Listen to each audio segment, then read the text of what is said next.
એશિયાના સૌથી મોટા અને વ્યસ્ત પોર્ટ પૈકીના એક એવા કચ્છના કંડલા પોર્ટ પરથી એક ચોંકાવનારા સમાચાર સામે આવ્યા છે।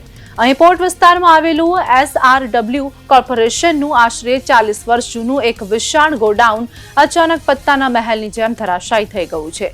વિશાળકાય ગોડાઉન અચાનક તૂટી પડવાથી આ ઘટનાના પગલે સમગ્ર પોર્ટ વિસ્તારમાં ભારે દોડધામ અને અફરાતફરીનો માહોલ સર્જાઈ ગયો હતો। પ્રાપ્ત માહિતી વિગતો અનુસાર કંડલા પોર્ટની અંદર કાર્યરત SRW કોર્પોરેશનનું આ ગોડાઉન અચાનક જમીનદોસ્ત થઈ જતા તેની અંદર પડેલા ભારે વાહનો અને મશીનરી તેનો શિકાર બન્યા છે। ધરાશાયી થયેલા માળખા અને કાટમાળ નીચે લોડર તેમજ હિટાચી જેવા તોતિંગ મશીનો દટાઈ ગયા હોવાની વિગતો સામે આવી રહી છે। ગોડાઉન તૂટવાથી કંપનીને લાખો રૂપિયાનું મોટું આર્થિક નુકસાન પણ પહોંચ્યું હોવાનો અંદાજ છે।